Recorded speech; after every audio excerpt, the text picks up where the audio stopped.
जय हिंद दोस्तों। अगर आप सभी इस चैनल पर नए हैं और ऐसे ही रोज़ रात को डरावनी कहानियाँ सुनते हुए सोना चाहते हैं तो प्लीज़ चैनल को सब्सक्राइब कर लीजिए। लेके चलता हूँ कहानी की ओर। दिसंबर की वो रात कुछ सादा ही काली थी। आमतौर पर सर्दियों में कोहरा होता है, लेकिन उस रात कोहरा नहीं बल्कि एक अजीब सा भारीपन हवा में घुला हुआ था, जैसे हवा खुद भी सांस लेने से डर रही हो। ये कहानी है आर्यन की, जो पेशे से एक क्राइम जर्नलिस्ट था। लेकिन उस रात वो जिस खबर का पीछा कर रहा था वो किसी इंसान की नहीं बल्कि एक रूह की थी। मध्य प्रदेश और छत्तीसगढ़ के बॉर्डर पर घने जंगलों के बीचों बीच एक पुराना डाक बंगला था, रायगढ़ का डाक बंगला। सरकारी फाइलों में ये बंगला 1890 से बंद था, लेकिन स्थानीय लोगों का कहना था कि हर अमावस की रात वहाँ की चिमनी से धुआं निकलता है। आर्यन को कहानियों पर नहीं सबूतों पर विश्वास था, और यही भरोसा उसे उस रात मौत के मुंह में ले गया। आर्यन की एसयूवी गाड़ी के वाइपर बारिश के पानी को हटाने की नाकाम कोशिश कर रहे थे। घड़ी में रात के 11 बज रहे थे। रास्ता इतना सुनसान था कि पिछले 2 घंटों से उसे एक भी ट्रक या गाड़ी नहीं दिखाई दी। सिर्फ जंगल, बारिश और गाड़ी की हेडलाइट की रोशनी, जो मुश्किल से 10 फीट आगे तक ही देख पा रही थी। अचानक गाड़ी के इंजन से एक ज़ोरदार आवाज़ आई और स्टीयरिंग जाम हो गया। आर्यन ने बड़ी मुश्किल से ब्रेक लगाया। गाड़ी झटके के साथ रुकी। सन्नाटा इतना गहरा था कि गाड़ी के इंजन की टिक टिक भी हथौड़े जैसी लग रही थी। आर्यन ने टॉर्च निकाली और नीचे उतरा। बोनट खोलकर देखा तो रेडिएटर से धुआं निकल रहा था। लानत है, आर्यन बड़बड़ाया। नेटवर्क भी नहीं है। उसने चारों तरफ नज़र दौड़ाई। घने साल और सागौन के पेड़ों के बीच उसे दूर, बहुत दूर एक मध्यम सी पीली रोशनी दिखाई दी। वो रोशनी किसी लालटेन की लग रही थी। आर्यन ने अपना बैग उठाया, जिसमें उसका कैमरा और एक पानी की बोतल थी, और उस रोशनी की तरफ चल दिया। कीचड़ में सने जूतों की आवाज़ छप छप छप जंगल में गूंज रही थी। उसे बार बार ऐसा लग रहा था कि कोई उसके पीछे चल रहा है। वो मुड़कर देखता तो सिर्फ अंधेरा होता, लेकिन जैसे ही वो आगे बढ़ता उसे सूखे पत्तों पर किसी के चलने की आवाज़ सुनाई देती। कौन है वहाँ? आर्यन चिल्लाया। जवाब में सिर्फ हवा का एक तेज़ झोंका आया, जिससे पेड़ ऐसे हिले जैसे कोई विशाल जानवर अंगड़ाई ले रहा हो। करीब 20 मिनट चलने के बाद आर्यन एक लोहे के गेट के सामने खड़ा था। गेट पर जंग लगा था और उसके ऊपर लिखा था डाक बंगला रायगढ़, निर्माण 1923। वो पीली रोशनी इसी बंगले के पोर्च में लटकी हुई एक पुरानी लालटेन से आ रही थी। बंगला ब्रिटिश ज़माने का था। ऊंची छतें, बड़ी बड़ी खिड़कियाँ और दीवार पर जमी काई। अजीब बात यह थी कि लालटेन जल रही थी, लेकिन आसपास कोई इंसान नहीं दिख रहा था। हेलो, कोई है? आर्यन ने आवाज़ दी। आवाज़ बंगले के खाली हॉल में गूंजी और वापस लौट आई। तभी मुख्य दरवाज़ा अपने आप चरमराहट के साथ थोड़ा सा खुल गया। यह आवाज़ इतनी तीखी थी कि आर्यन के दांतों में सिहरन दौड़ गई। एक पल के लिए उसने सोचा कि वापस लौट आ जाए, गाड़ी में ही रात गुजारे, लेकिन बाहर बारिश तेज़ हो चुकी थी। उसने हिम्मत करके दरवाजे को धक्का दिया और अंदर दाखिल हुआ। अंदर का नज़ारा हैरान करने वाला था। बाहर के खंडर दिखने वाला बंगला अंदर से बिल्कुल साफ था, जैसे कई रोज़ यहाँ सफाई करता हो। लकड़ी के फर्श पर पॉलिश चमक रही थी। बीच में एक बड़ी सी मेज थी जिस पर ताज़ा मोमबत्तियाँ जल रही थी। आइए आर्यन बाबू, हम आपका ही इंतज़ार कर रहे थे। आर्यन उछल पड़ा। उसने पीछे मुड़कर देखा। सीढ़ियों के पास एक बूढ़ा आदमी खड़ा था। उसके हाथ में एक थाली थी। उसने सफ़ेद कुर्ता पजामा पहना था और चेहरे पर सफ़ेद दाढ़ी थी, लेकिन उसकी आंखों में एक अजीब सी चमक थी, जैसे बिल्ली की आंखें अंधेरे में चमकती है। तुम्हें मेरा नाम कैसे पता? आर्यन ने कड़क आवाज़ में पूछा। बूढ़ा हल्का सा मुस्कुराया, लेकिन वो मुस्कान आंखों तक नहीं पहुंची। यहाँ आने वाले हर मेहमान का नाम हमें हवाएं पहले ही बता देती है।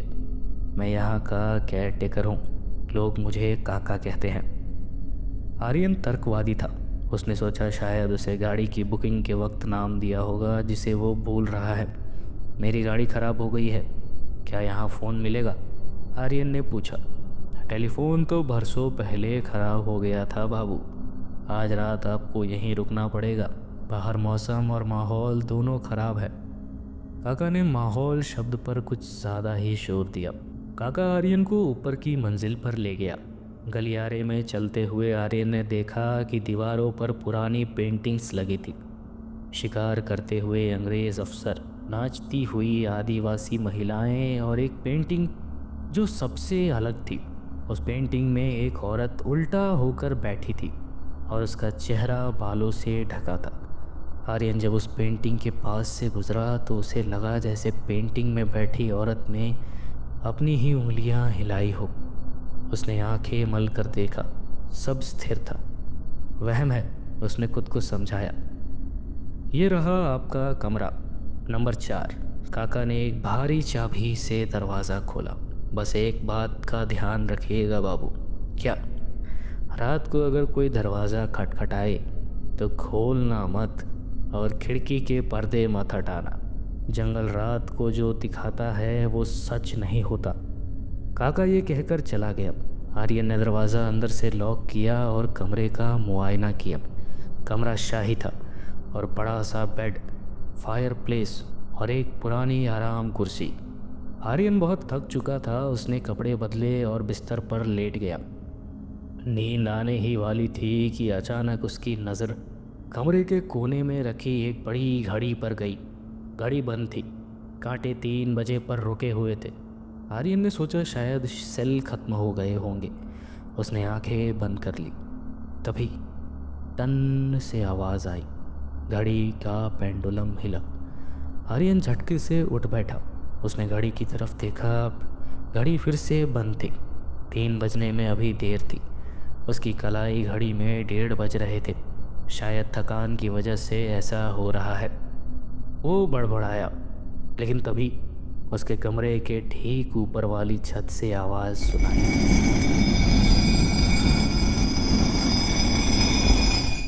जैसे कोई भारी चीज़ खिसट रही हो।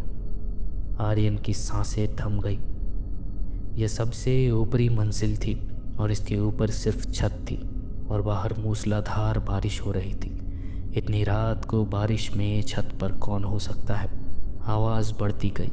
अब ऐसा लग रहा था जैसे कोई भारी जंजीरें ज़मीन पर पटक रहा हो। आर्यन का पत्रकार वाला दिमाग जाग गया। उसने अपना कैमरा उठाया और रिकॉर्डिंग शुरू की। आज 14 दिसंबर की रात है। मैं रायगढ़ डाक बंगले में हूँ। छत से अजीब आवाज़ें आ रही है। वो कैमरे में बोल ही रहा था कि तभी उसके कमरे के दरवाजे पर दस्तक हुई। आर्यन का दिल ज़ोर से धड़का। उसे काका की चेतावनी याद आई, रात को दरवाज़ा मत खोलना। कौन है? आर्यन ने पूछा। कोई जवाब नहीं, सिर्फ सन्नाटा। इस बार दस्तक थोड़ी ज़ोर से थी।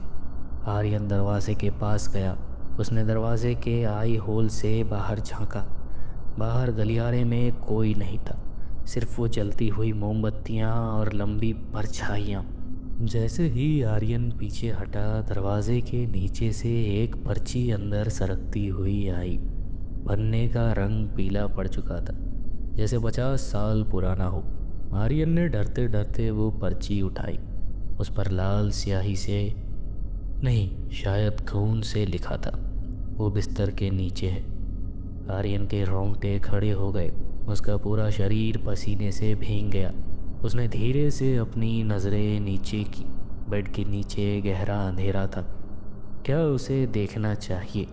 उसका दिमाग कह रहा था भागो, लेकिन पैर जम गए थे। उसने टॉर्च जलाई और धीरे धीरे, बहुत धीरे झुककर बेड के नीचे देखा। बेड के नीचे कुछ नहीं था, सिर्फ धूल और एक पुराना सूटकेस। आर्यन ने राहत की सांस ली। कोई मजाक कर रहा है, शायद वो बूढ़ा पागल है।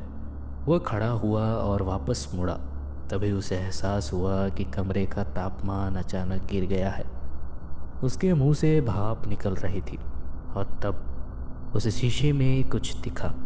कमरे में एक बहुत बड़ा सा ड्रेसिंग टेबल था। शीशे में आर्यन का अक्स दिख रहा था, लेकिन शीशे वाले आर्यन के ठीक पीछे वो खड़ी थी, वही पेंटिंग वाली औरत। उल्टे बाल, सफ़ेद साड़ी जो कीचड़ और खून से सनी थी। उसका चेहरा बालों से ढका था, लेकिन उसके हाथ आर्यन के कंधे की तरफ बढ़ रहे थे। आर्यन झटके से पीछे मुड़ा। वहाँ कोई नहीं था। जब उसने वापस शीशे में देखा तो शीशा खाली था, लेकिन शीशे पर लिपस्टिक से या शायद खून से कुछ लिखा जा रहा था। अपने आप 3 बजने वाले हैं आर्यन। आर्यन अब समझ चुका था कि ये कोई मजाक नहीं है। वो कमरे के बाहर भागना चाहता था, लेकिन दरवाज़ा बाहर से लॉक हो चुका था। उसने हैंडल खींचा, धक्का दिया, लेकिन वो टस से मस नहीं हुआ। वो खिड़की की तरफ भागा। काका ने कहा था पर्दे मत हटाना, लेकिन अब जान बचाने का सवाल था। आर्यन ने पर्दे हटाए। बाहर का नज़ारा देखकर उसके पैरों तले ज़मीन खिसक गई। बाहर जंगल नहीं था, बाहर कब्रिस्तान था। हज़ारों कब्रें और हर कब्र पर एक मोमबत्ती जल रही थी, और उन कब्रों के बीच सैकड़ों लोग खड़े थे। वो सब डाक बंगले की तरफ देख रहे थे। उनके चेहरे नहीं थे, सिर्फ अंधेरा था। आर्यन डर के मारे पीछे हटा और उस पुराने सूटकेस से टकराया जो उस बेड के नीचे देखा था। सूटकेस खुल गया।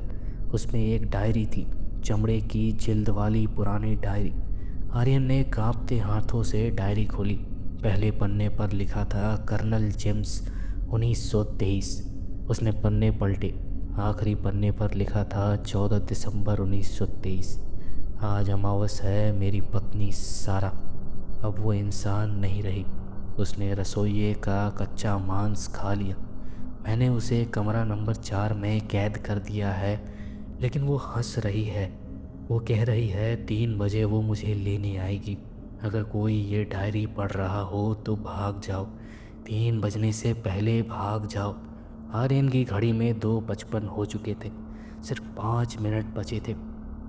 तभी कमरे की अंगीठी जो बुझी हुई थी उसमें से अचानक आग की लपटें निकलने लगी, और उस आग में से एक चेहरा दिखाई दिया।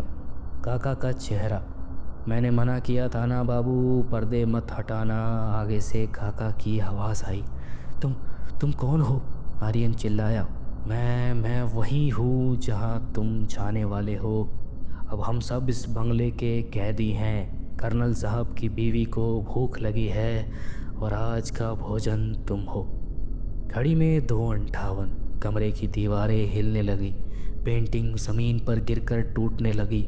आर्यन ने देखा कि जिस पेंटिंग में वो औरत थी वो पेंटिंग अब खाली थी। वो कहाँ गई? आर्यन बड़बड़ाया। तभी उसे अपने कान के ठीक पास बिल्कुल सटा हुआ किसी के सांस लेने की आवाज़ आई। वो सांसें बर्फ़ जैसी ठंडी थी और सड़े हुए मांस की बदबू आ रही थी। एक बहुत ही धीमी और खौफनाक आवाज़ उसके कान में फुसफुसाई। पीछे मुड़कर मत देखना। इंसानी फितरत है, जब मना किया जाए तो इंसान वही करता है। आर्यन की गर्दन अपने आप मुड़ने लगी। उसकी कनपट्टी पर गीले बालों का स्पर्श महसूस हुआ। उसने खिड़की के शीशे में देखा। उसके कंधे पर एक सिर रखा हुआ था, सड़ा गला चेहरा जिसकी आंखें नहीं थी, सिर्फ 2 काले गड्ढे, और मुंह इतना बड़ा खुला हुआ था जैसे वो अभी आर्यन का सिर निगल लेगी। गाड़ी का पेंडुलम हिला। 2:59। भूतनी ने अपना हाथ उठाया। उसके नाखून चाकुओं जैसे लंबे थे। आर्यन ने अपनी पूरी ताकत बटोरी। उसके पास वो भारी डायरी थी। उसने बिना पीछे मुड़े पूरी ताकत से डायरी पीछे मारी और खिड़की की कांच की तरफ कूदा। कांच टूटा। आर्यन मंजिल से नीचे गीली मिट्टी और कीचड़ में जा गिरा। दर्द का एक तेज़ लहर उसके शरीर में दौड़ गई। शायद उसका पैर टूट गया था, लेकिन रुकने का वक्त नहीं था। घड़ी में दूसरा घंटा बजा। ऊपर कमरे की खिड़की से वो औरत झांक रही थी। अब उसका आकार बढ़ता जा रहा था। वो खिड़की से बाहर निकलकर छिपकली की तरह दीवार पर रेंगते हुए भाग गई।